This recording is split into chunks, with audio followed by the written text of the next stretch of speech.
desperta, sente em si um tal querer, revelando ontem para o hoje esclarecer. Mas como entender essa grandiosa construção? Se pequenino eu sou, não passo de um grão. Comece pelo começo, a natureza não dá saltos. No princípio era o verbo, plena harmonia sobre o caos. Mas como tudo no universo, começo para um fim, o meio é o processo. Comece pelo começo, descobrindo o seu brilho, conectando ontem e hoje, redesenhando o infinito. Comece pelo começo, a verdade conhecerá, e o véu da ignorância se dissipará, onde a luz até a mesa em madeira te responderá,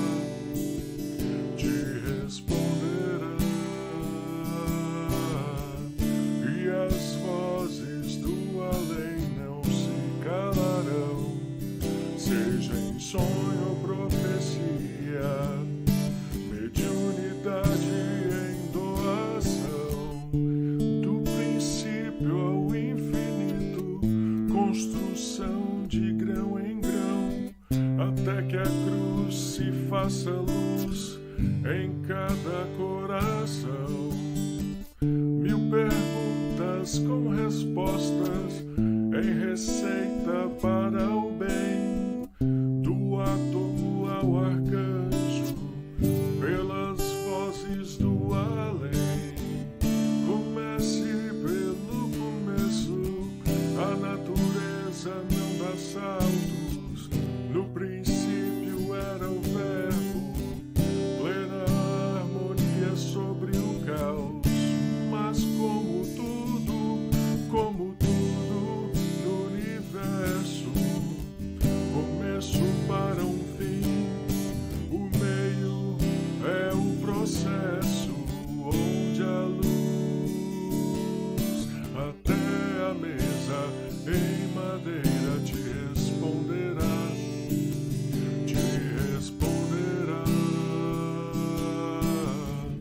e as vozes do além não se calarão, seja em sonho ou profecia, mediunidade em doação. Comece pelo começo, nascer, viver, morrer, viver, para renascer. Comece pelo começo, nascer, viver, morrer, viver, para renascer.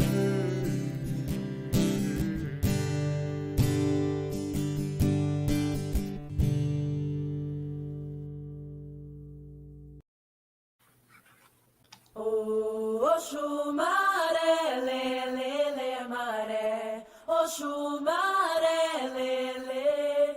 Oxu maré, lê, lê, lê, maré. Oxu maré.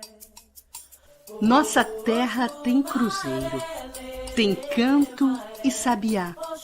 Tem também testemunho dos negros que souberam em renúncia, com vigor, das algemas se libertar. Os filhos da África, por desígnios divinos, vieram a alma brasileira moldar, com mansidão, força e trabalho. Transformaram tortuosas linhas em redentora pedra angular. O colonizador dominou em hegemonia, fez comércio para muitas riquezas buscar. No vale das ganâncias se desequilibrou para os combates e a morte encontrar. Em ruínas morais se perdeu a nobre casa de Avissa, marcando com sangue e sofrimento desditas, reencarnatórias pueris. Sobre ombros flagelados e cativos, viu a África seus filhos chorar. Mas com os valores de Aruanda, os negros vieram no Brasil educandário o amor e a humildade implantar.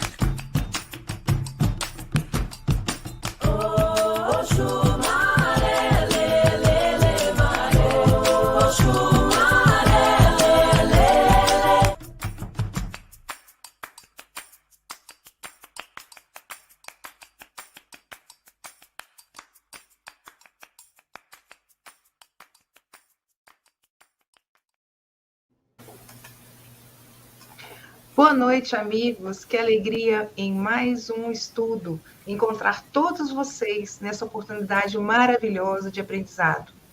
Nós estamos na live Brasil, um coração do mundo, que faz parte do projeto Comece pelo Começo.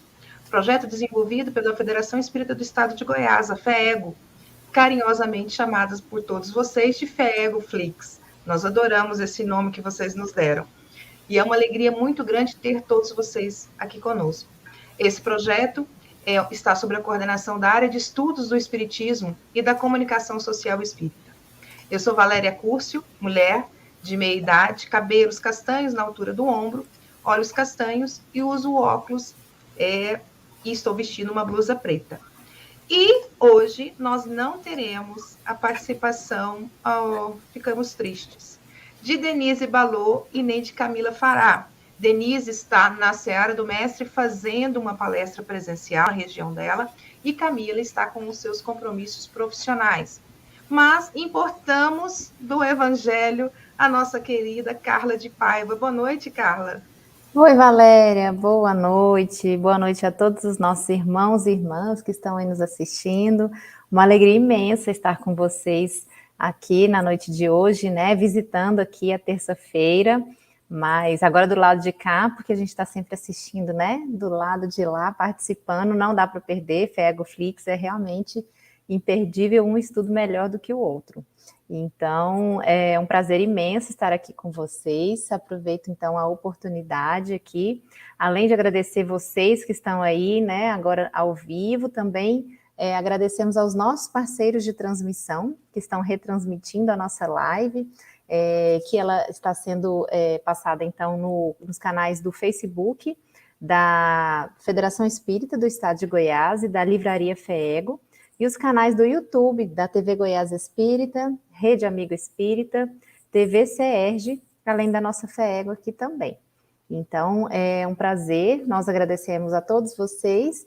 Vou me audiodescrever também. Meu nome é Carla de Paiva, eu sou uma mulher, sou jovem, tenho a pele morena, tenho os cabelos pretos, lisos, à altura dos ombros, eles estão soltos.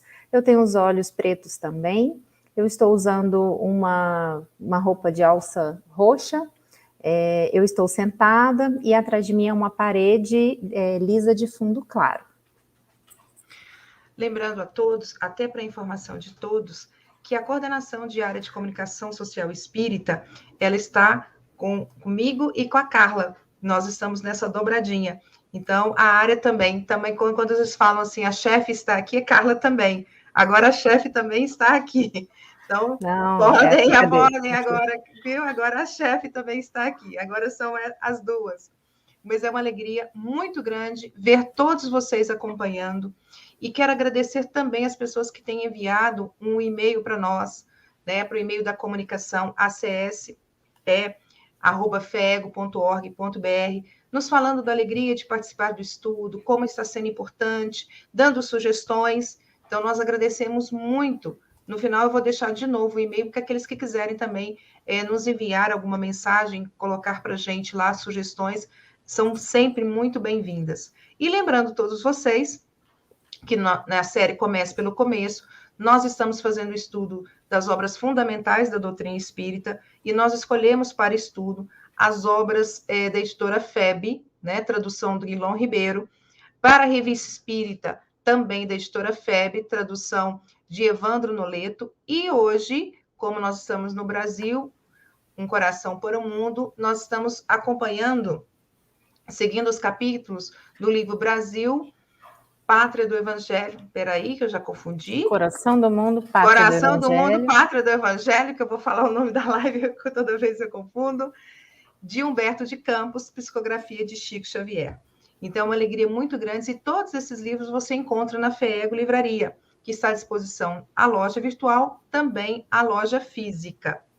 E vamos convidar o pessoal para participar, Carla? Vamos sim, Valéria. Olha só, todo mundo que está aí nos acompanhando agora, quem está no ao vivo, nós convidamos para utilizarem aí nosso chat, o chat de vocês, nossa FEEGO Flix. Coloquem aí, né? Vocês estão colocando boa noite de vocês, de onde vocês estão nos assistindo, seus comentários também, né? Suas dúvidas, que a gente vai trazer aqui no final a participação de vocês, para que a gente possa, né, estudar juntas essa obra. E aproveitamos também para pedir para vocês, né, dar o recadinho de sempre, para que vocês possam se inscrever nos canais onde vocês estão nos assistindo, ativar o sininho para poder receber notificação sempre que a live for começar, além de comentar, curtir e compartilhar. Compartilhe aí essa live com o seu grupo de amigos, seu grupo de estudos, o pessoal do centro, né? Enfim, todo mundo, para que a gente consiga levar a mensagem, levar esse estudo a mais e mais corações. Então, vamos chamar a nossa facilitadora, nossa querida Cristiane Drux. Boa noite, Cris. Oi, Valerinha, Carlinha, tudo bem? A gente está hoje fazendo um exercício do diferente, né? Eu também estou fora do meu ambiente, vocês podem perceber. Minha internet está oscilando, mas a gente vai tentar ficar online. Meu computador teve problema, eu precisei me deslocar, enfim. Mas vamos seguir com a nossa proposta do estudo de hoje. Elahá também está com problema de conexão. Ele já entrou em contato conosco, dizendo que, infelizmente, ele não vai poder participar na noite de hoje, o que é lamentável, porque o Elahá nos anima, né?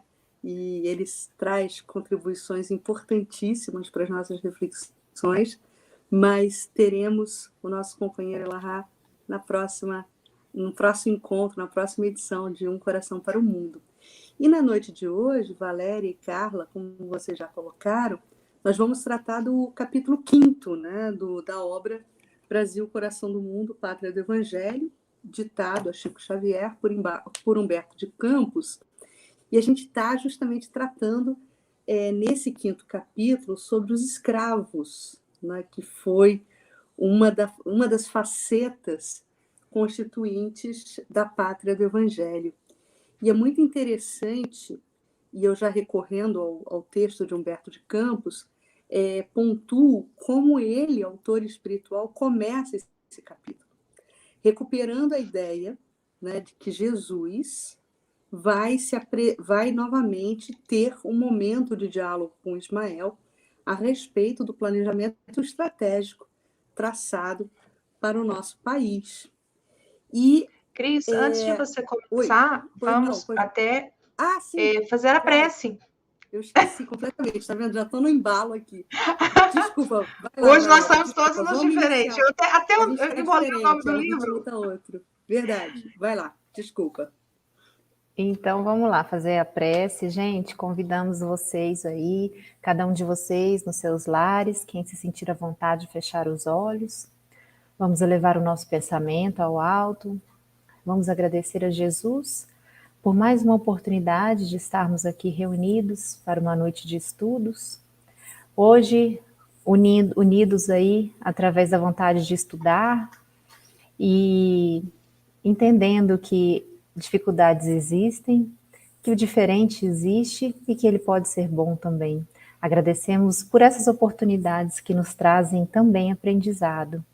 Rogamos, Mestre Jesus, a sua presença entre nós através dos seus mensageiros, que sempre nos acompanham, nos orientem, que possam nos guiar no estudo da noite de hoje, de modo que todos nós que estamos aqui reunidos possamos interiorizar os estudos e levarmos para o nosso dia a dia esses ensinos tão maravilhosos que nos foram trazidos pela doutrina espírita.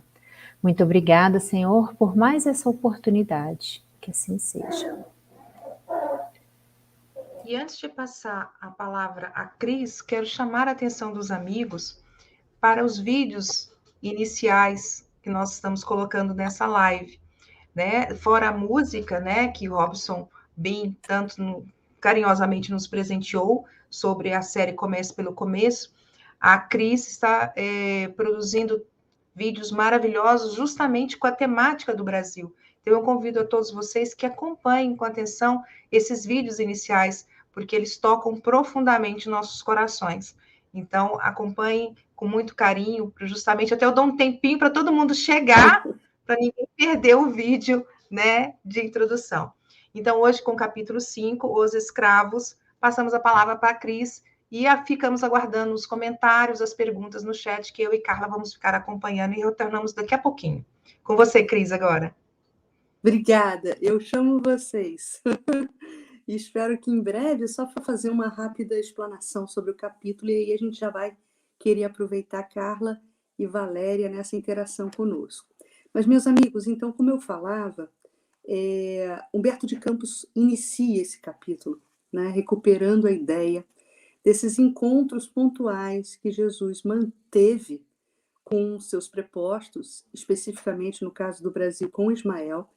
E esse 5º capítulo, Humberto de Campos inaugura exatamente nos dando o relatório de uma conversa que Jesus tem com Ismael, num momento que Ismael se encontra bastante entristecido, abalado, pelos fatos que ele passa a verificar no transcurso desse processo de ocupação colonial portuguesa em solo brasileiro. Ismael diz que sente dificuldade de fazer prevalecer aquele traçado inicial, né, de se inaugurar nas terras do Cruzeiro uma terra de promissão, uma terra ainda fecunda para o processo evolutivo de vários espíritos, né? Inaugurando um novo momento, um momento mais alvissareiro, se podemos falar assim, um momento mais auspicioso para vários espíritos, né, que precisavam desse aprendizado e precisavam, em processo de redenção, de uma terra mais fecunda, de uma terra mais acalmada, para poderem promoverem em si mesmos esse salto quântico evolutivo. E o Divino Mestre, sempre naquela postura de acolhimento, né, naquela postura de irmão maior, tenta acalmar o coração de Ismael e nos traz, já na abertura desse capítulo, o plano inicial dele, Jesus, para com o nosso Brasil. Diz ele: havia eu determinado que a terra do Cruzeiro se povoasse de raças humildes do planeta, buscando-se a colaboração dos povos das regiões, dos povos sofredores das regiões africanas. Todavia, para que essa cooperação, que era a finalidade, né, e que era a linha mestra traçada por Jesus para esse processo de aprendizado e de evolução espiritual daqueles espíritos que aqui reencarnariam e que aqui passariam a sua vivência reencarnatória, diz o mestre, para que essa cooperação fosse efetivada sem o atrito das armas. Aproximei Portugal daquelas raças sofredoras, sem violências de qualquer natureza. Esse era o planejamento inicial de Jesus. Mas sabemos nós, estudiosos da doutrina espírita, que existe um componente nessa lei né, que rege o universo das vidas sucessivas, existe um elemento determinante chamado livre-arbítrio. E esse componente determinante nos processos reencarnatórios e na vivência humana fez com que esse planejamento inicial traçado por Jesus ganhasse um colorido todo próprio. E a nação colonizadora, os portugueses, o homem branco, o europeu, nesse processo de ocupação do espaço brasileiro, da terra do cruzeiro, se enveredou por esse caminho equivocado e esse caminho míope, espiritualmente falando, do processo de escravização do seu semelhante. Os índios foram escravizados, apesar de bastante resistentes a essa postura de domínio europeu, os índios foram escravizados em massa. E depois, logo após aquele primeiro momento inicial de travamento de contato entre o homem branco e o nativo, que aqui já se encontrava, entrou nesse circo de caminhos equivocados a escravização do homem africano, do negro africano, da raça negra, da cultura africana. E aí a gente recorre, meus amigos, a alguns dados históricos que eu considero bastante importantes para aguçarmos um pouco melhor o nosso olhar sobre esse capítulo triste da nossa história, sobre esse descaminho da nossa história. O Brasil recebeu mais de 5 milhões, mais de possíveis 5 milhões de escravos, oriundos das diversas nações africanas, oriundos dos diversos territórios do continente africano. Muitas etnias diferentes, muitas tribos diferentes, representantes e, por muitas vezes, lideranças locais, reis, rainhas, príncipes africanos, que, por terem saído como perdedores de disputas tribais, foram escravizados pelos seus próprios irmãos africanos, derrotados e escravizados, e depois comercializados como escravos para o Brasil. O Brasil tem, por conta disso, por esse seu histórico de ocupação, um DNA mestiço. Um DNA onde cumprem nessa trajetória um significativo papel o índio e o negro, se mesclando em comunhão genética com o homem branco. A escravidão, ela já era, naquela época colonial, uma instituição totalmente reconhecida, reproduzindo, inclusive, a prática humana da escravidão no mundo antigo.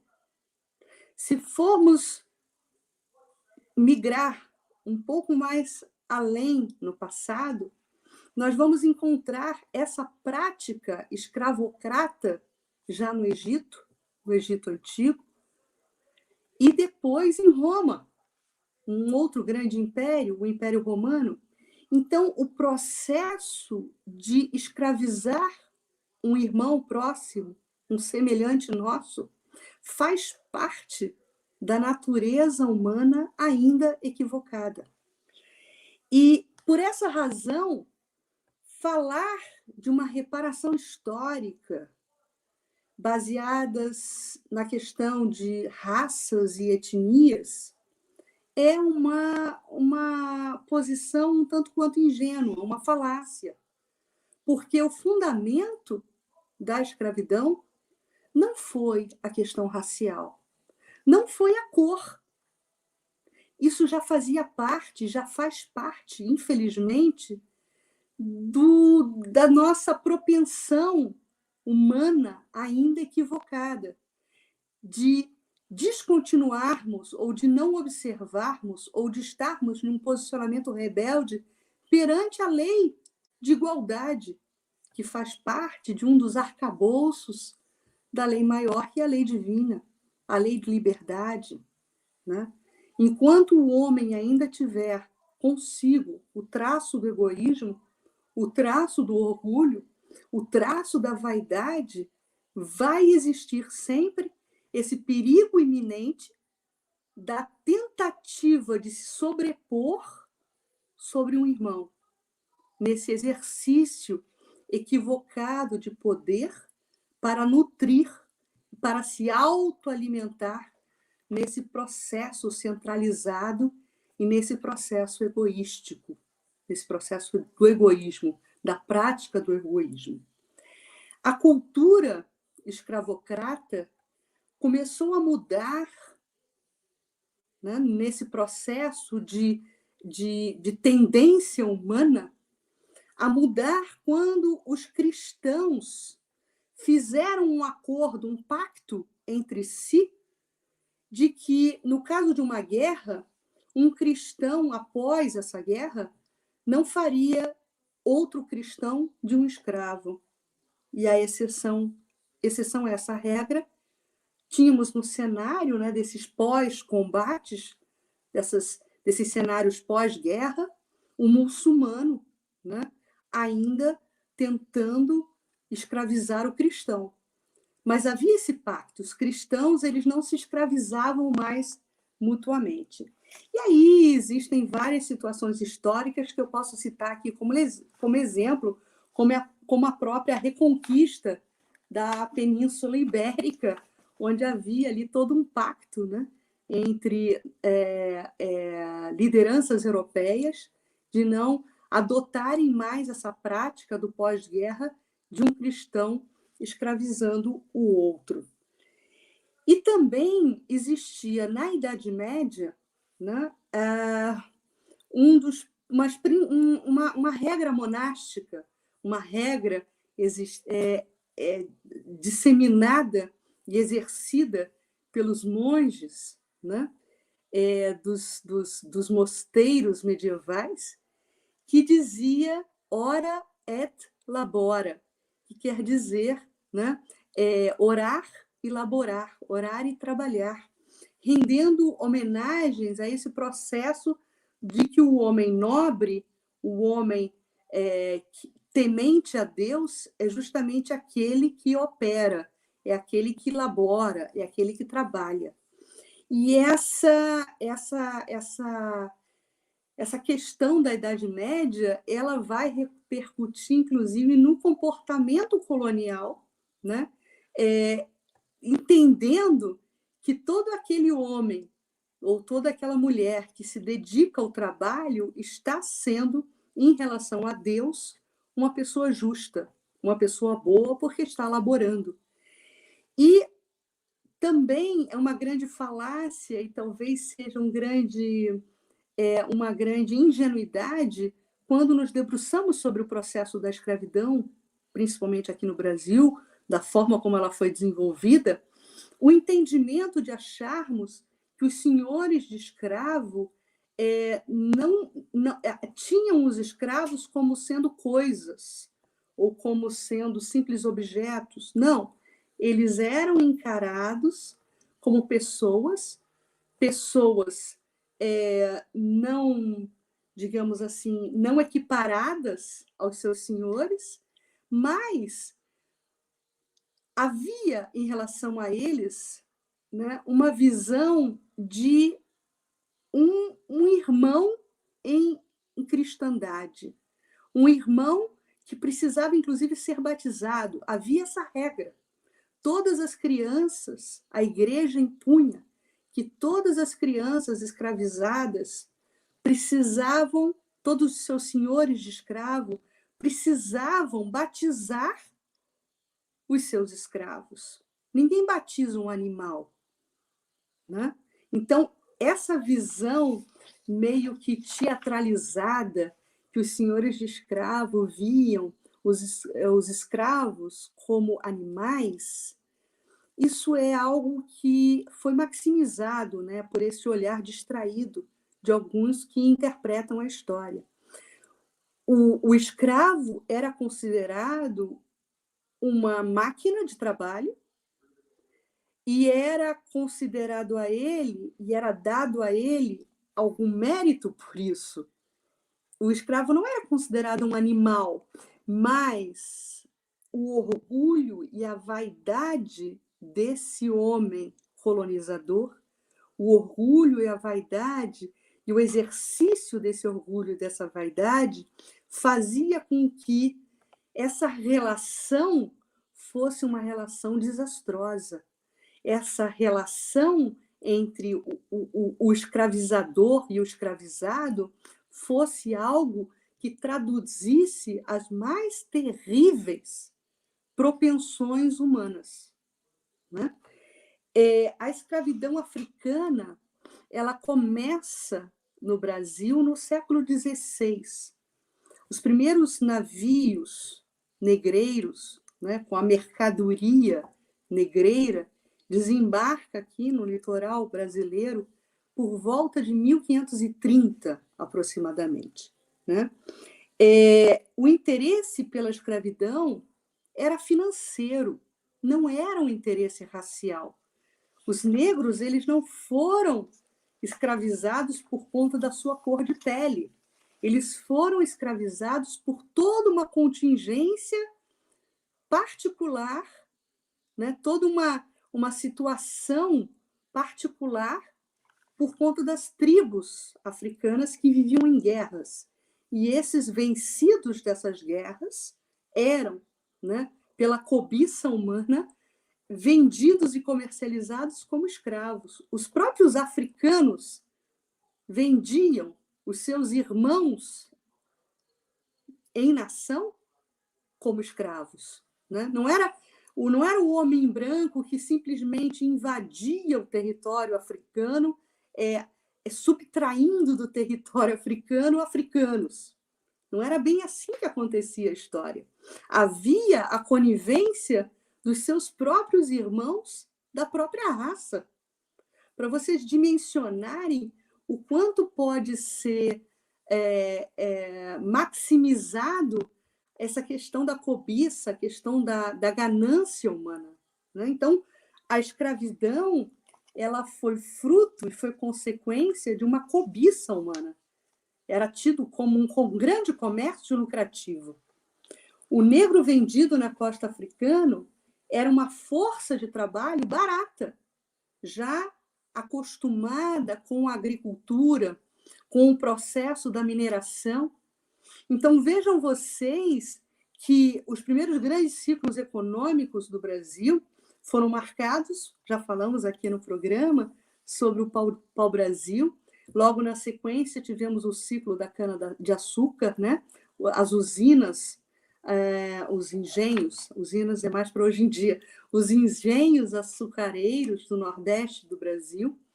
E depois tivemos o ciclo da mineração, o ciclo do ouro, quando começam a despontar as primeiras vilas, né?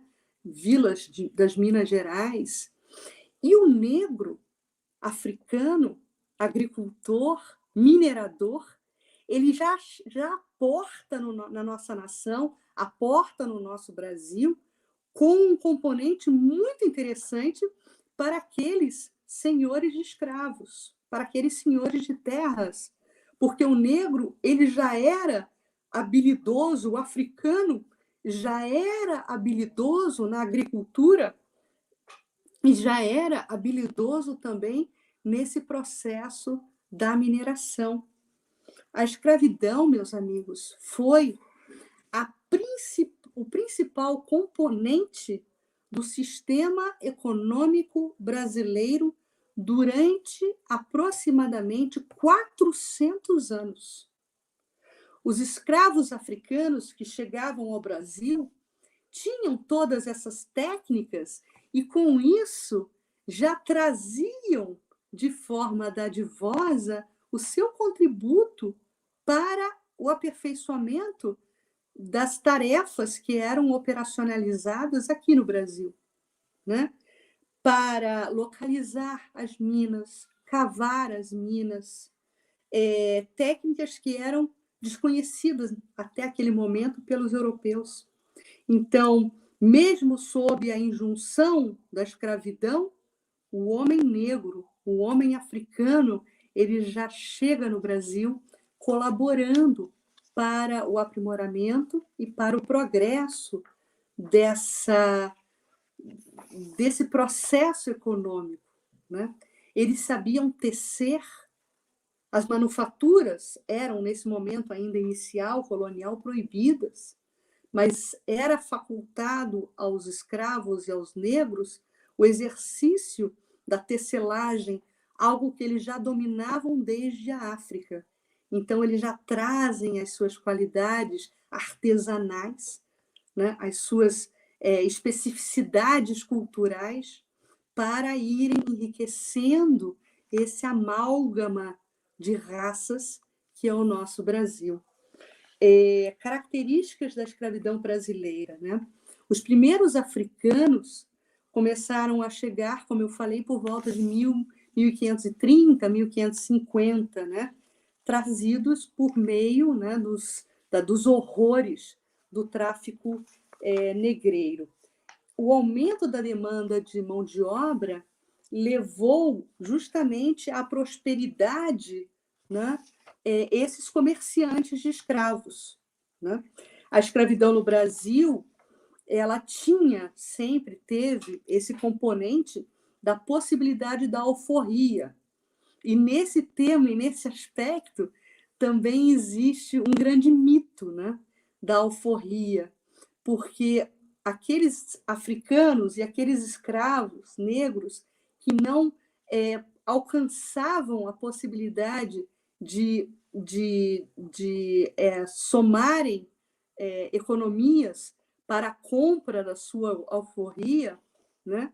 Às vezes, existiam várias categorias, digamos assim, de escravos, inclusive os escravos de ganho, né? Então, é comum encontrarmos em documentos da época, em relatos da época, casos de negros que escravizavam ou que compravam outros negros escravos para trabalharem para eles, né? Então, eram os escravos de ganho. Então, alguns negros que não podiam comprar a sua própria alforria, compravam escravos. E, ao comprar escravos, rodavam esse ciclo financeiro, econômico, para depois conseguirem comprar as suas próprias alforrias. Então, era todo um sistema econômico pouco simples e, infelizmente, também pouco estudado, que abre margem para muitos mitos em relação a essa questão do homem negro escravo e o homem branco colonizador. No dia 13 de maio de 1888, ocorre, então, né, como clímax, né, como culminância desse processo da escravidão no Brasil, a Lei Áurea, né, a assinatura da Lei Áurea pela Princesa Isabel, né, libertando, determinando, chancelando, finalmente, a liberdade de todos os escravos. Então, essa data áurea, essa Lei Áurea, ela acontece em 13 de maio de 1888. Mas, para vocês verem como um processo, né, é sempre um processo de transição para um estado melhor. Então, nada dá saltos na natureza, e com a história também não foi diferente. Esse processo ele foi construído a partir de 1850. Levaram 38 anos, né, 1850 a 1888, para que essa engradação, esse processo libertário fosse se construindo. Em 1850, acontece a Lei Eusébio de Queiroz. E o que previa essa Lei Eusébio de Queiroz? Proibia o tráfico negreiro. Então, na medida que aquelas forças já abolicionistas, com o apoio da família imperial, né? Porque todo esse processo de evolução do apelo abolicionista surge de um clamor popular contra uma hegemonia dos grandes senhores, dos grandes fazendeiros, né? Dos principais interessados na manutenção dessa estrutura econômica exploratória da força escrava.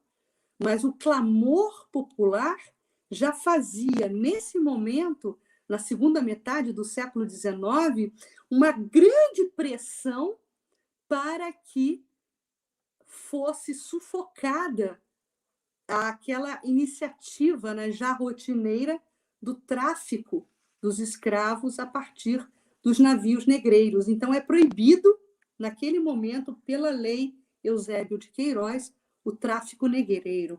E um outro grande passo, né, que culminaria com a abolição da escravatura, aconteceu a Lei do Ventre Livre, em 1871.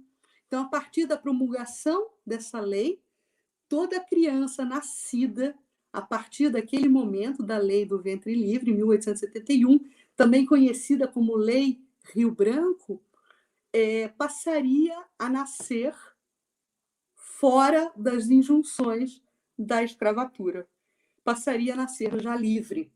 Em 1885, acontece um outro grande passo em direção à Lei Áurea, que foi a Lei dos Sexagenários, também conhecida como Lei Saraiva-Cotegipe, que concedeu a liberdade a todos os escravos com mais de 60 anos. E aí vem em 1888, a culminância desse processo com a assinatura da Lei Áurea em relação à libertação, por fim, de todos os escravos, acompanhando aí a tendência de vários outros países do mundo, inclusive da própria América do Norte, que já havia vencido esse capítulo da escravidão.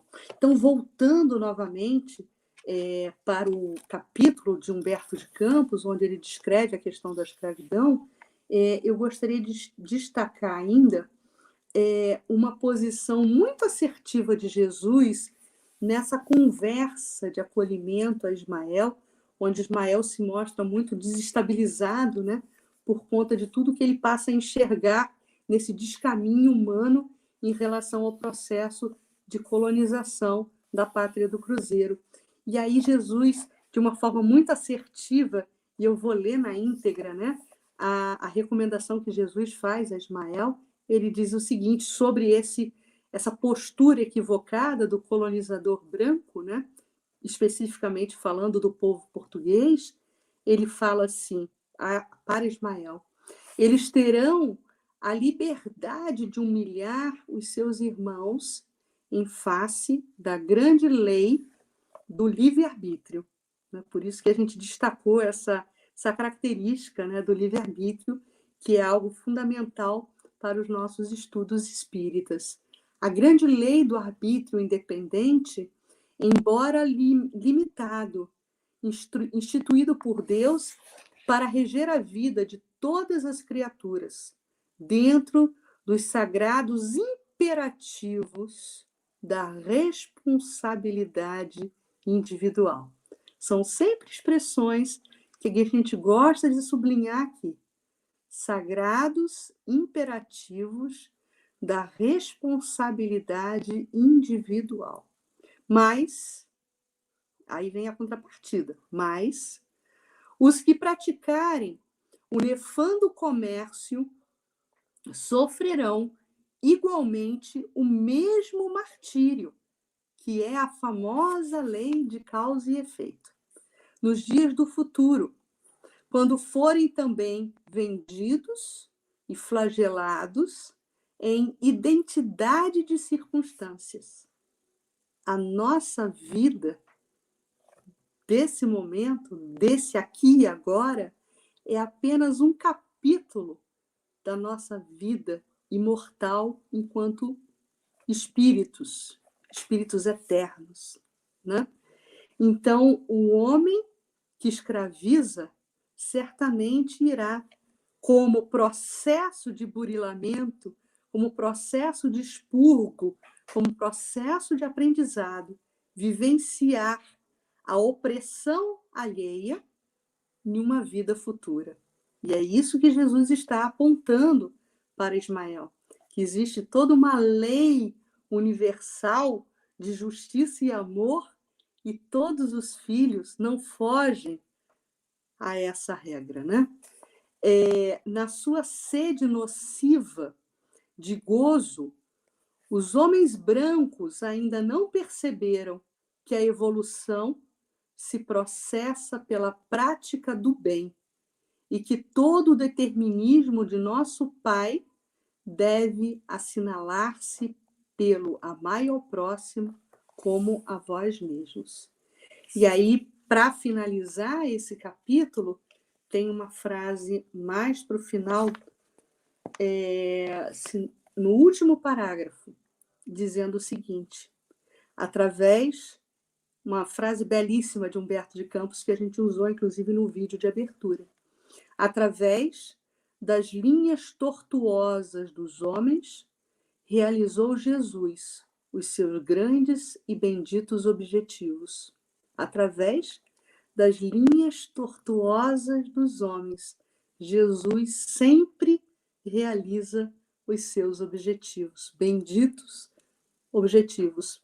Porque os negros das costas africanas foram uma das pedras angulares do monumento evangélico do coração do mundo, dando cumprimento à proposta inicial, a proposta de contribuição das características de todas as raças. Só que a forma como essa contribuição aconteceu foi uma forma através da dor, através do sofrimento. Mas como resultado final, a contribuição não deixou de existir. Sobre os seus ombros flagelados, carrearam-se quase todos os elementos materiais, a força de trabalho do negro. Para a organização física do Brasil e do manancial de humildade de seus corações resignados e tristes, nasceram lições comovedoras, imunizando todos os espíritos contra os excessos do imperialismo e do orgulho injustificáveis das outras nações do planeta, dotando-se a alma brasileira dos mais belos sentimentos de fraternidade, de ternura e de perdão.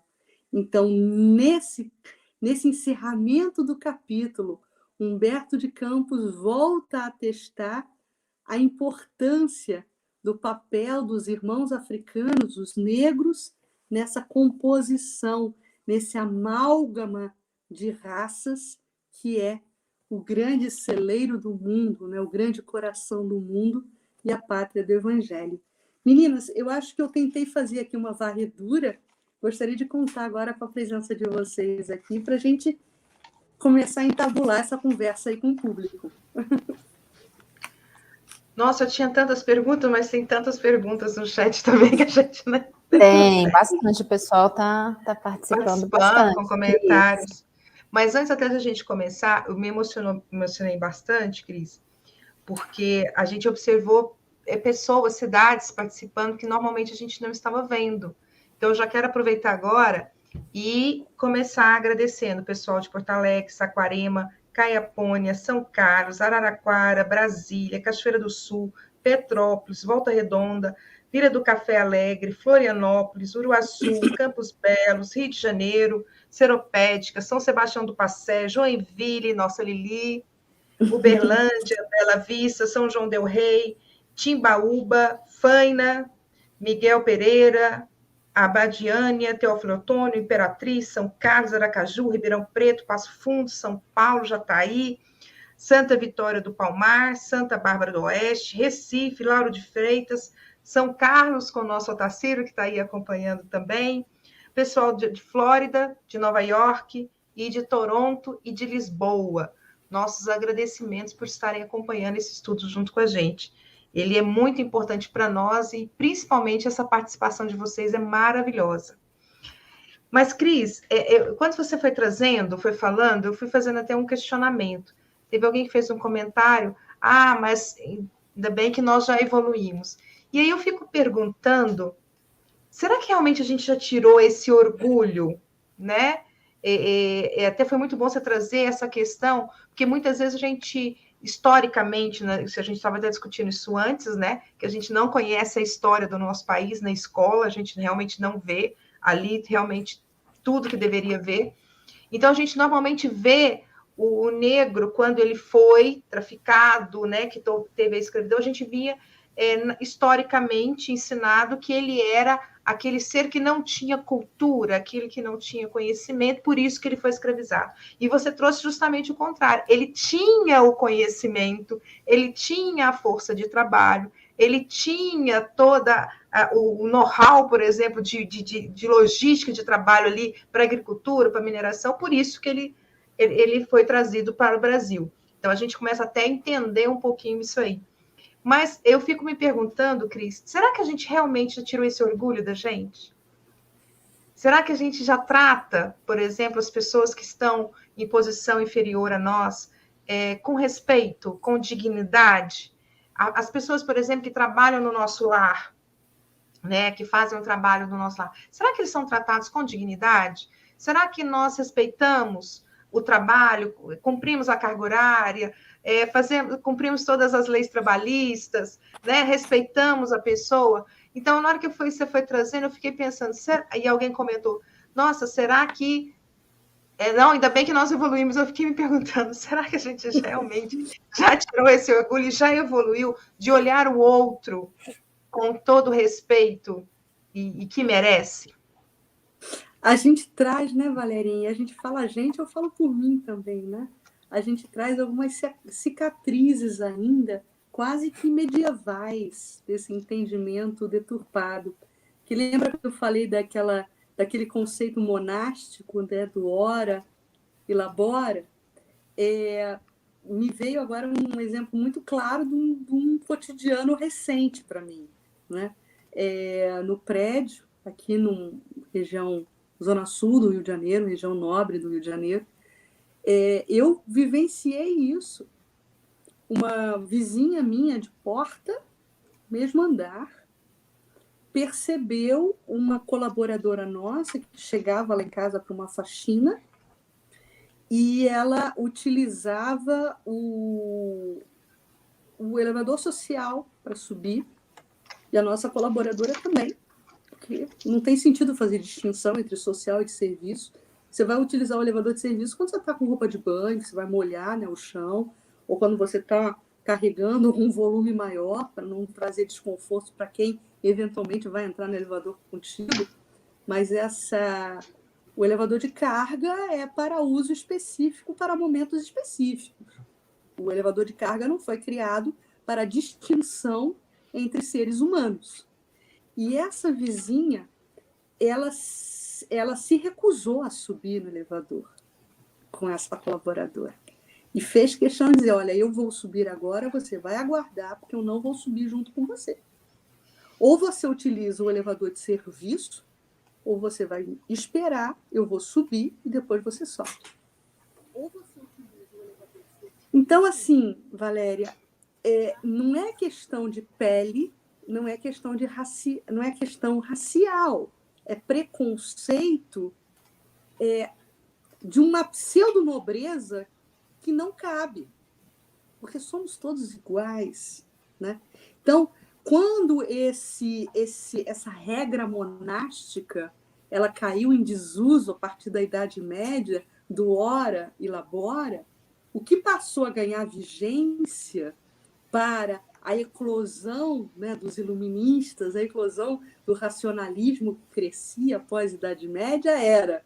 Então, agora a gente vai inverter a ordem das coisas.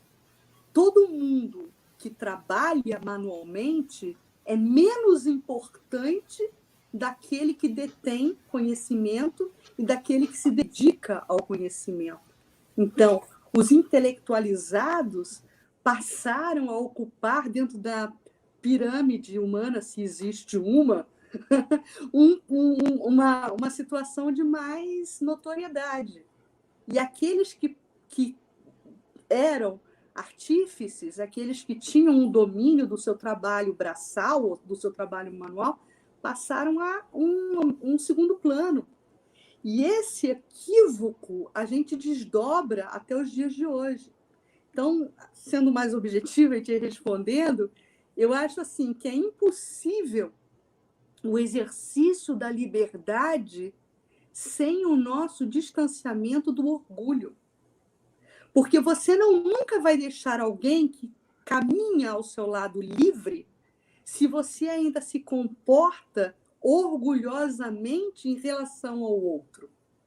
Não existe, não se pode dissociar orgulho e com liberdade. Quer dizer, o orgulhoso ele nunca vai garantir, nunca vai chancelar um verdadeiro clima de liberdade.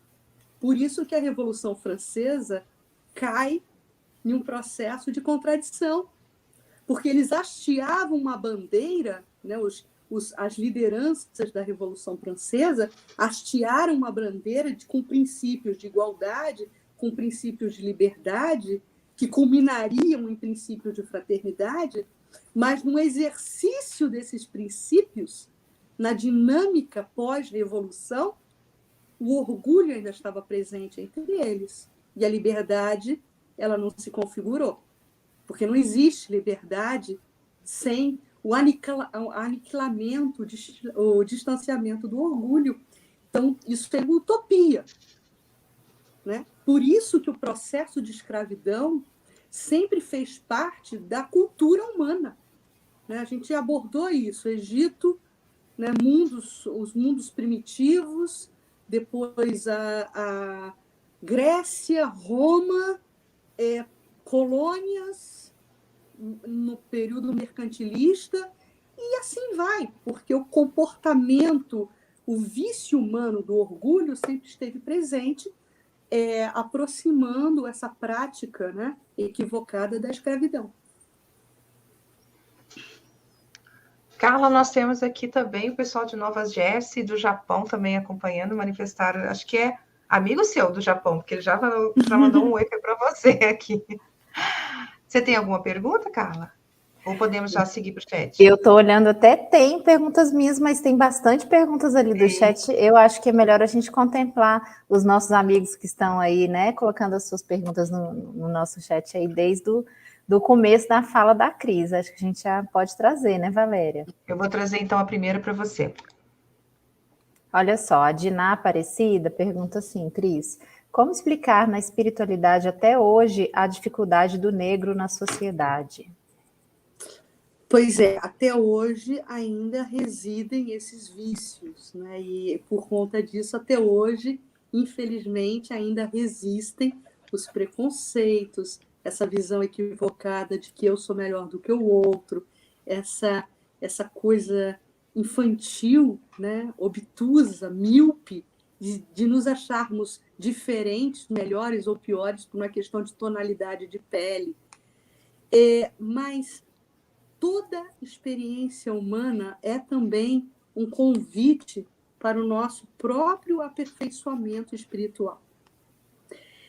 E é muito interessante porque nesse processo de preconceito e nesse processo de quase que de invisibilidade para determinados problemas e determinadas dores, os narradores da história, né, as testemunhas da história, também não deitam o seu próprio olhar para aquela situação. E, a partir disso, não há registros. Então, quando se fala, né, que, por exemplo, mais de 5 milhões de escravos aportaram aqui na costa brasileira para serem máquinas, para serem forças de trabalho, isso é um número estimado, porque ninguém meio que controlava isso. Não era dado valor a essa realidade, né? Não havia levantamento estatístico, não havia interesse pela dor alheia do africano escravizado. Então, não havia interlocutor. E quando não há interlocutor, também não há registro. Então, são números estimados. Agora, o que é inconteste, respondendo a nossa irmã, inclusive é uma das principais motivações, acredito eu, de Humberto de Campos ter escrito, em especial, um capítulo sobre os escravos, e o que é para mim também motivação, e eu sempre me entusiasmo muito quando eu falo disso, é da contribuição inequívoca dessas almas irmãs queridas que se vestiram na sua roupagem carnal, né, na sua roupagem perispiritual, enquanto negros escravizados, enquanto amas de leite dos senhores, dos filhos dos senhores brancos, dando o seu próprio leite, a sua própria seiva, para, às vezes, até a garantia da vida daquela criança branca que ali nascia e que a mãe orgulhosa não queria dar o peito para aquela criança por uma questão de cultura ou por uma questão de querer se poupar desse esforço. E aí a ama de leite estava ali predisposta a dar, né, em um simbolismo muito bonito, a sua própria seiva para a garantia da vida daquela criança branca. Histórias espirituais lindíssimas. Uma delas eu me lembro e eu posso contar aqui para vocês de uma experiência numa reunião mediúnica, ainda no prédio histórico da FEB, né, no Grupo Ismael, que perpetua as suas reuniões mediúnicas até hoje, na sede histórica da Avenida Passos, no Rio de Janeiro. Uma determinada comunicação psicofônica dentro da reunião mediúnica, manifesta-se um homem ainda, né, bem caracterizado como um homem do período imperial, residente na capital do império da época, que era o Rio de Janeiro, e ele se apresenta com todos aqueles trejeitos, né, de senhor de escravos e de filho de um grande senhor de escravos. Ele ainda se apresenta dentro da sua estrutura psíquica enquanto um jovem, né, dizendo que ele estava muito resistente a ir e a aceitar o convite para a ida naquele dia a uma casa que ele chamava de casa de oração. Engraçado, né? Ele via a FEB, ele via o ambiente mediúnico como uma casa de oração. E ele estava muito resistente a ir até ali, a aquecer ao convite que foi feito a ele, mas ele só aceitou o convite por ter sido ultimado, né, em uma fala amiga, em uma fala acolhedora da sua própria ama de leite, que garantiu a ele que ali era um local onde ele ia encontrar harmonia e alívio para os seus próprios sofrimentos. Então, na hora que essa ama de leite, escrava, que serviu aos seus pais a vida inteira e foi para ele a grande referência educativa, a grande referência moral, por quem ele nutria, e ele confessava isso na reunião mediúnica, um amor indescritível, um respeito inconteste. Ele disse: eu só vim aqui hoje aceitar a suposta ajuda que vocês possam vir a me dar por conta da minha ama de leite, a minha mãezinha negra, que fez questão de chancelar que essa casa de oração era uma casa que vale a pena. Então, isso emociona a gente, porque a contribuição desses espíritos humildes, como diz Humberto de Campos, a humildade tecida na dor, né? A humildade tecida no burilamento da renúncia, né? E são histórias lindas que formam essa alma brasileira, né? Essa alma da miscigenação. Então, infelizmente, ainda há, na atualidade, convites, né, reiterados para esse tipo de testemunho, que muitos irmãos da raça negra ainda são submetidos a momentos de preconceito e a momentos de testemunho. Infelizmente, mas se superados esses momentos, serão renovadas lições, renovadas contribuições para o próprio aproveitamento, para o próprio aperfeiçoamento individual de cada um que sofre essas injunções negativas e um exemplo, né, a ser aí retumbado para todos. Então, vamos para a próxima pergunta, que tem muita pergunta hoje. E eu estou falando demais, meninas, me cortem. A Daniele perguntou, então, todo esse entendimento que você já trouxe, então, quando surgiu o preconceito pela cor? Ótima pergunta, Daniele. Você me deu o ensejo de esclarecer isso que eu tinha esquecido de falar. Século XIX. Século XIX, final do século XIX e o início do século XX, né? Com a ideologia da eugenia. A mesma ideologia que vai dar ensejo, né, às atrocidades, né, da Primeira Grande Guerra Mundial, das atrocidades ainda maiores da Segunda Grande Guerra Mundial.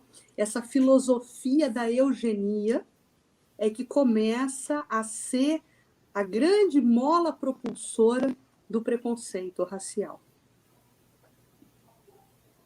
Muito bem. A próxima questão aí, Valéria, é a pergunta da Marlene? Da Marlene. Uhum. Então, Cris, a Marlene Rosa pergunta: por que a dívida por conta da escravidão pesou só sobre o Brasil, sendo que foi o homem branco da Europa que assim agiu como fuga ao trabalho, visto que àquela época nem brasileiros natos existiam? Pois é, o homem brasileiro ele é mestiço, né? Não existe brasileiro branco, né? Todo brasileiro ele é um amálgama. Tem um indígena, né? Sim, o brasileiro nato, né? Seria o indígena, né? Se a gente seria pensasse. O indígena, né? Mas o pós-colonização, ele é mestiço. Sim. Não tem raça pura ali, está tudo misturado, né? Estamos todos juntos e misturados. E, na verdade, essa herança, né? Essa herança espiritual ainda ecoa até os dias de hoje, porque foi um descaminho, né? Como Jesus explica para Ismael. O planejado não foi esse, mas o homem por cobiça, o homem branco por cobiça, por orgulho, por vaidade, né, por ganância, ele deturpou o curso da história, porque a contribuição negra aconteceria a partir do momento que o homem branco careceria de recursos técnicos para a evolução da economia que estava sendo instaurada e instalada aqui no Brasil. Mas a contribuição dele poderia acontecer de uma forma mais justa, né? Vamos buscar essas especialidades, então, na África, vamos empregá-los, né? Vamos fazer um trabalho conjunto com eles. Não precisava acontecer a via da escravidão, né? E foi aí que aconteceu essa adulteração toda, e infelizmente pagamos até hoje, né, o ônus, digamos assim, a quitação espiritual por esse descaminho. E é por isso que acontece hoje. Nós estamos falando de um fator causal e de uma consequência dentro da história, inclusive história espiritual da nossa nação. E é por isso que nós é que amealhamos essas consequências, né? Sim, com certeza. A Daniela pergunta também, mas tivemos só escravos africanos ou tivemos de outras nacionalidades? Quem foram os grupos sociais escravizados, né? Os índios. E já falamos aqui dos povos indígenas, dos povos nativos, né? Nos programas que precederam a esse. E por esses dias eu cheguei a um número que me deixou estarrecida. A população indígena estimada antes da chegada do colonizador branco aqui no Brasil era de quase 40 milhões de índios. Imaginem isso. 40 milhões. E foram, ao longo dos anos e ao longo das eras, dizimados pela presença do homem branco de forma mais ostensiva. Escravizados, notoriamente escravizados, foram os indígenas, em um primeiro momento, e depois se descobriu esse canal aí de mão de obra barata, africana, e aí vieram os negros.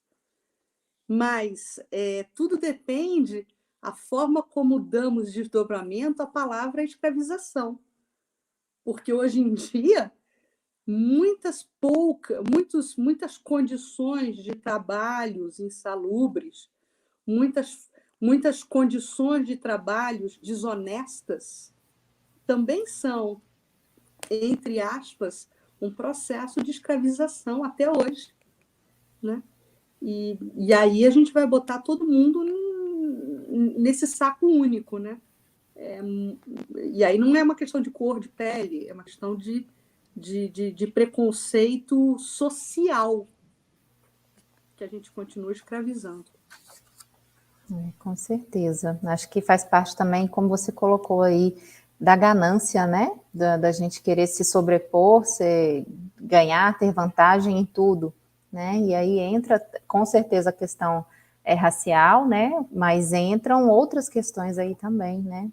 Nós não conseguimos ainda tirar do solo brasileiro a questão do trabalho escravo. E a questão do trabalho escravo acontece muito comumente com estrangeiros, com imigrantes, sim, com asiáticos. Né? E aí, de novo, não é uma questão de pele, é uma questão de preconceito social. É verdade. Seu microfone está fechado, Valéria. O guarda passa aqui, ele sai apitando, eu desligo e esqueço.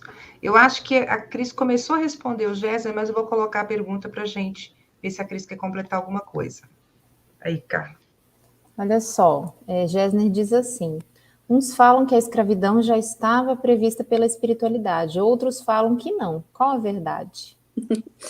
Bom, eu não posso falar em nome da verdade, Gessner. O que eu posso falar é da minha parca interpretação, inclusive, do que Humberto de Campos nos entrega no livro. Né?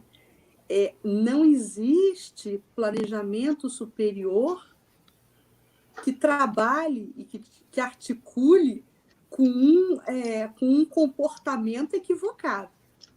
Nenhum espírito de escola, nenhum espírito superior, e muito menos um espírito crístico como Jesus, tendo como seu preposto Ismael, iriam articular em planejamento estratégico, né, um roteiro que não fosse um roteiro assentado dentro da lei divina, né, de uma boa condução dentro de um processo lícito. Mas é aquilo que eu falei, o livre-arbítrio entra aí nesse cenário, deturpando alguns mecanismos. Então, eu entendo, Gessner, que não houve planejamento de escravidão. O homem branco, né, repetindo aqui, com essa ganância, com essa cobiça, para alcançar o seu objetivo, optou por esse caminho escuso da escravidão para alcançar, teoricamente, entre aspas, os seus objetivos de forma mais rápida. Dentro da visão de mundo, né? Porque na visão do plano espiritual ele retardou, né, o seu êxito. Meio que a gente também já completa respondendo a pergunta da Diná. como explicar esse retorno de cheiro de escravidão quando vemos o negro ganhando salário menor que o branco e sofrendo preconceito todo dia? E aí eu até completo a Diná. Não é só, na verdade, o negro, é a mulher, é o asiático, quando a Cris trouxe, é o estrangeiro, né, que vem. Tivemos agora, recentemente, a situação do pessoal da Venezuela, que não vai sair, o pessoal da Venezuela, que muitas vezes eles foram até agredidos, né? As pessoas não tiveram a solidariedade de entender que eles estavam passando fome, e muitas vezes profissionais, né? Pessoas formadas que não tinham condição de comprar um arroz, uma comida para os filhos, e eu fiquei sensibilizada da pessoa largar tudo que ela tem e pegar uma malinha e tentar a outra. Então, assim, eu acho que não é só o negro, né? O negro, sim, mas não é só. É a mulher, é o estrangeiro, são as pessoas que estão estão vulneráveis naquele momento. E eu acho que aí é o orgulho nosso que fala alto, não é, Cris? É aquela questão dos irmãos que colocamos na invisibilidade, né? Se tornam nossos invisíveis.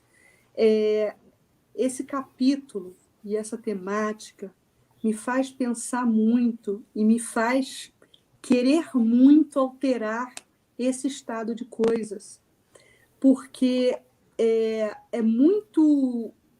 um ponto muito sensível, e eu sempre tenho muito receio que as nossas falas incitem também um outro comportamento equivocado e indesejável perante tudo aquilo que a gente estuda, né? Que os extremos, né? Sermos extremistas também. Porque o que tem que prevalecer, meus amigos, é a noção de pertencimento. Não existe raça branca, raça amarela, raça negra. O que deveria existir, a priori, é a raça humana. Somos todos irmãos, filhos de um único pai.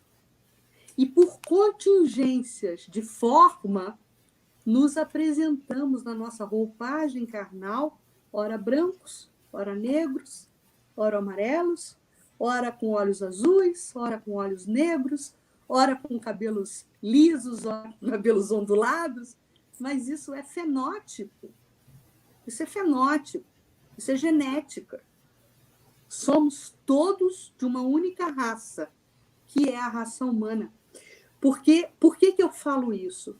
Porque eu vejo, em essência, justificada muitos irmãos negros mobilizados com causas negras, vidas negras importam, e vários slogans que se criam por aí, e que aí parte para um extremismo que daqui a pouco começam a exercer um preconceito ao contrário. Um preconceito contra o branco, que foi até então, aquele momento, o seu principal agressor. E assumem também uma postura combativa, assumem também uma postura agressiva de volta. Então, eu até quero aproveitar esse momento para falar isso. Eu não acredito nessas polarizações. E essas polarizações não vão dar à nação brasileira o curso da história que ela merece, que é o curso desejável, que é a confluência, que é a convergência de corações. Somos todos irmãos, filhos de um único pai. Temos todos o mesmo DNA, que é o DNA divino. Então, não nos cabe essas fragmentações, essas oposições, grupo A contra grupo B. Isso é característico ainda da nossa invigilância e de uma postura mais pueril, né, diante da lei eterna. O Gessner fez um comentário aqui que, quando ele fez a pergunta, o que ele quis, na verdade, colocar não era que a pergunta no sentido de planejar, seria no sentido de prever. Será que a espiritualidade não previu que aconteceria isso? Eu acho que na fala de Jesus, né, que você trouxe de Humberto de Campos, relata isso, assim, muito tranquilamente. E até aproveitando, fazendo um comentário, o Tassiro trouxe aqui, até o que você acabou de falar, os passarinhos são todos passarinhos, apesar da grande variedade apresentada. Deveria ser assim entre os seres humanos. Exatamente. É justamente isso que a gente está colocando. Nossa, veio tanta pergunta, tanto comentário, que a gente está aqui correndo atrás aqui, mas tem uma pergunta que eu queria trazer, da Marlene. Marlene, né? Isso, essa aí, Carla. A Marlene trouxe mais uma pergunta aqui, Cris. Ela diz: o Brasil deu continuidade ao que o homem branco da Europa estabeleceu. E Portugal, qual foi a sua dívida quanto à escravidão? Portugal paga o preço, né, por essa invigilância, inclusive no próprio capítulo, deixa eu achar aqui, que aí eu acabo lendo na íntegra para responder a ela. Nesse próprio capítulo, Jesus dá esse retorno a Ismael, né? Só um minutinho que eu vou achar aqui rapidamente.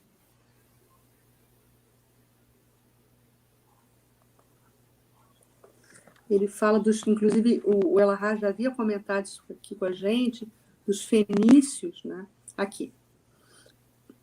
Não nos compete, porque Ismael pergunta, mas mestre, não há uma maneira de conter esse comportamento equivocado dos portugueses, né? E aí Jesus responde, não nos compete cercear os atos e intenções dos nossos semelhantes, e sim cuidar intensamente de nós mesmos, considerando que cada um será justiçado, essa frase eu achei linda também, justiçado na pauta de suas próprias obras. Infelizmente, Portugal, que representa um agrupamento de espíritos trabalhadores e dedicados, remanescentes dos antigos fenícios, não soube receber as facilidades que a misericórdia do Supremo Senhor do Universo lhes otorgou. E aí ele vai falando mais lá na frente que Portugal iria enfrentar em breve, como enfrentou,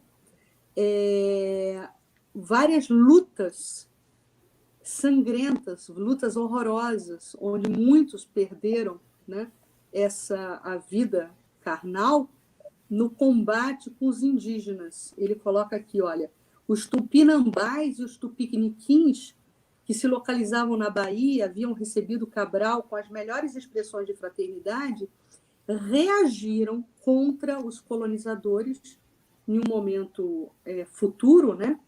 Transformados para eles em desalmados verdugos. Então, Portugal acabou pagando também o preço pela sua invigilância e perdeu muitos homens. Muitos colonizadores morreram em combates, em batalhas com os nativos no Brasil.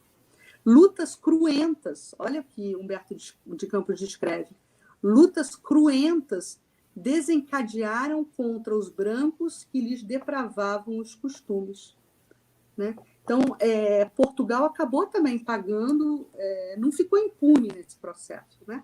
Ele pagou com diversos tipos de testemunhos, inclusive com as batalhas, com as guerras, né?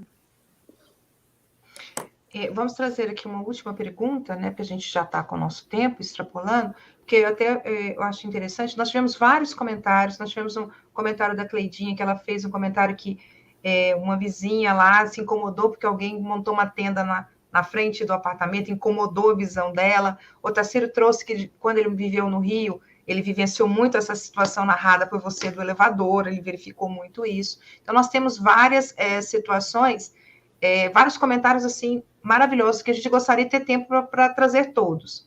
Mas o Lucas trouxe uma pergunta que eu acho que é importante, porque muitas vezes nós temos um olhar e esquecemos de lembrar que não existe no planeta Terra espírito inocente, que sofre uma dor, né, que não merecia.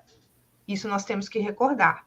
Então, quando nós passamos, ele trouxe justamente isso. Na lei de causa e efeito, os escravos eram, na realidade, antigos déspotas, inquisitores, espíritos vingativos, e que receberam oportunidade de reajuste perante a lei através da escravidão. É isso? A gente sabe que a lei de causa e efeito sempre nos cobra, né, alguma coisa. E inocentes nós nunca somos. E por estudarmos e termos a certeza da justeza, da justiça da lei de causa e efeito, a gente sempre vai tentar não ter esse entendimento rasteiro, né, esse entendimento pueril de que existem algozes e vítimas. Porque na história das reencarnações apenas existe uma alternância de papéis. Se você hoje é vítima, é porque ontem você foi algoz, né? Então, são sempre oportunidades de ajustes. Então, é isso. A gente assina embaixo também do comentário que ele faz, né? A gente vai chegar lá daqui a pouquinho no capítulo da Inconfidência Mineira, mas só para dar um spoiler, né? Se a gente pode falar assim, em determinado momento do capítulo, que vai tratar da Inconfidência Mineira e vai resgatar para um primeiro plano, né, o maior símbolo dessa Inconfidência, que foi o Tiradentes, né? O Alferes, né? Ele é, né, no final das contas, a única vítima enforcada, vítima, entre aspas, enforcada, e todos os seus demais companheiros ganham lá o indulto, né, e a anistia da rainha, e ele é o único que é enforcado, e quando ele é recebido após o cumprimento, né, da sua trajetória na Terra, quando ele é recebido no plano espiritual, eu estou dando muito spoiler, né, gente? Aí Humberto de Campos vai dizer que o nosso irmão Tiradentes passou por tudo isso por ter sido um inquisidor. Né? Ele dá ali nos traz essa informação, né, dessa trajetória espiritual de Tiradentes. Então, sob o ponto de vista espiritual, né, não existe nunca, jamais, em tempo algum, injustiça nas realizações divinas. Sempre existem oportunidades de reajustamento.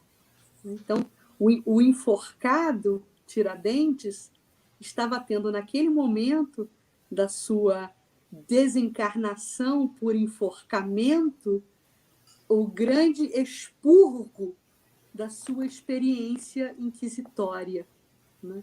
Então, sob o ponto de vista espiritual, é sempre só bênçãos, né? Só oportunidades de crescimento, justiça divina. E o Otacílio até comentou aqui, até o último sentiu, né? Até o último sentiu. Sim. Então, a gente tem que colocar. E aí o Marcos colocou um comentário que eu achei interessante. Se existe alguma cor humana, que a nossa seja a transparência.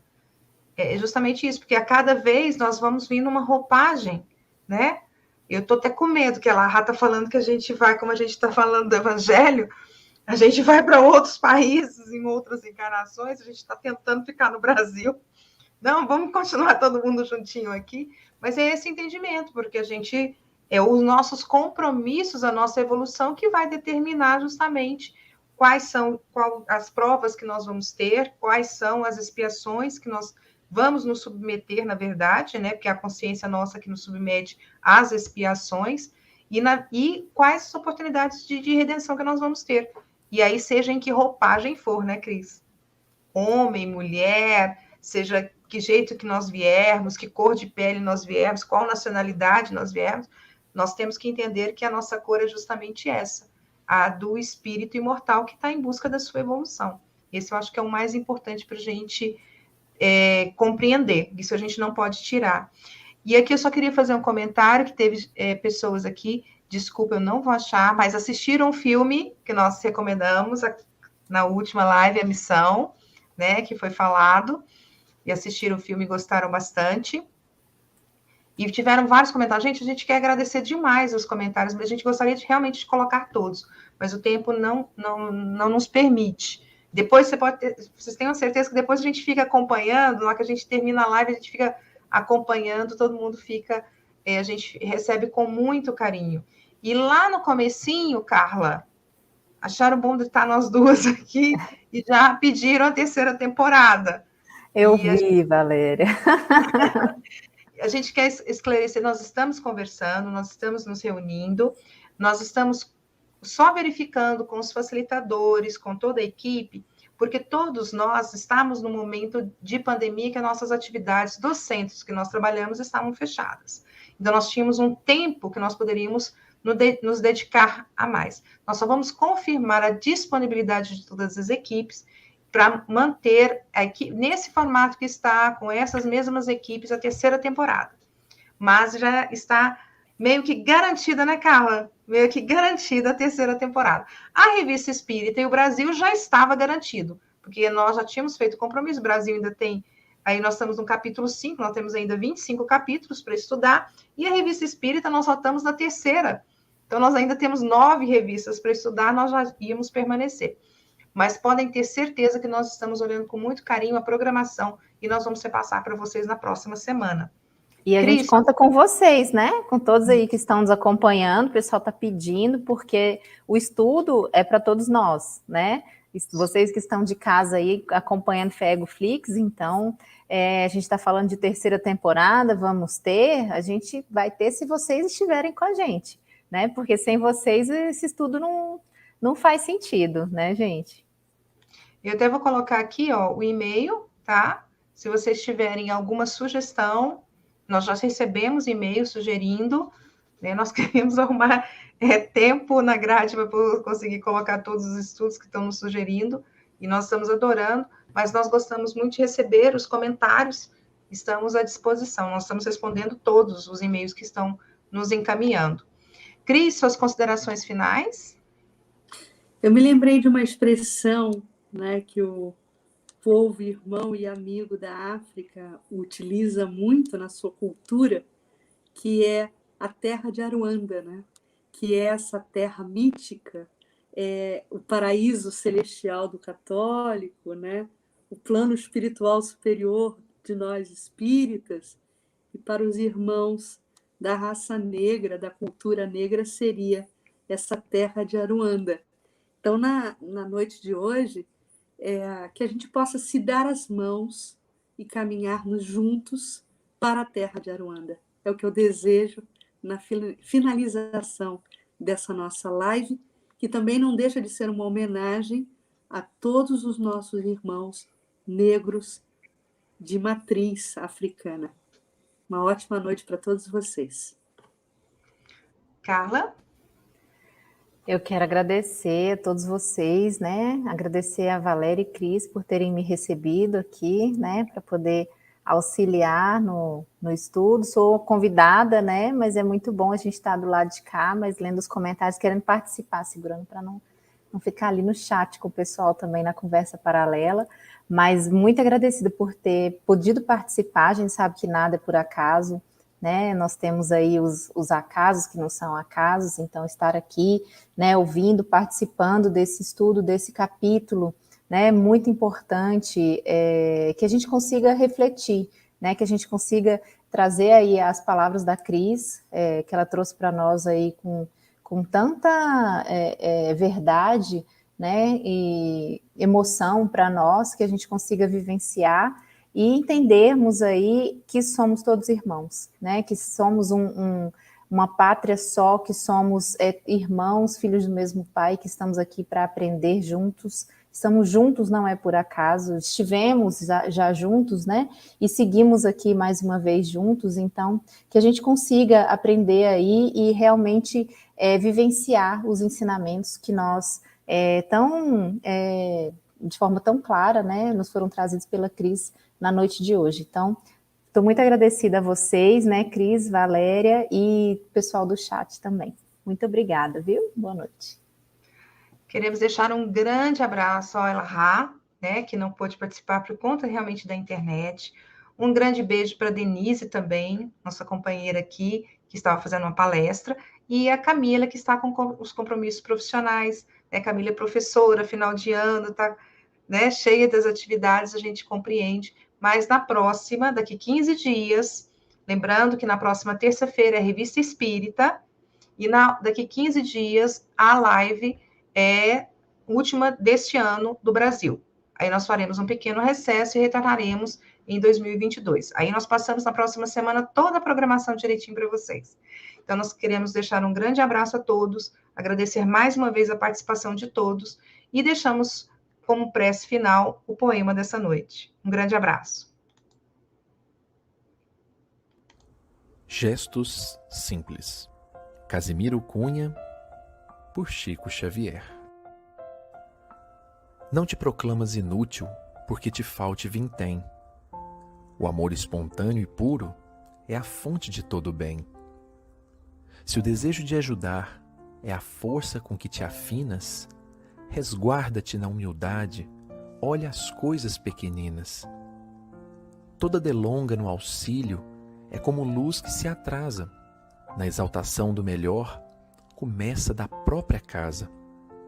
A queixa dos entes caros traz a bênção da esperança, suporta com paciência o choro de uma criança. Se um parente vive errado, dá-lhe a vida estranha e louca, a prece no entendimento e a caridade na boca. Lava o prato que te serve, compõe a roupa da mesa, toma a vassoura e protege a formação da limpeza. Na indiferença da rua, por mais pressa em teu caminho, estende o braço ao enfermo que segue triste e sozinho. Atravessando a calçada, coopera em favor do asseio e desloca todo entrave que perturbe o passo alheio. Estira a semente amiga no extenso lençol do chão, envolvendo a própria estrada em vida, perfume e pão. Articula onde estiveres, verbo doce e cristalino, duas frases de bondade elevam qualquer destino. Não ouvides que Jesus, o mestre da redenção, trouxe a luz do céu à terra no ouro do coração.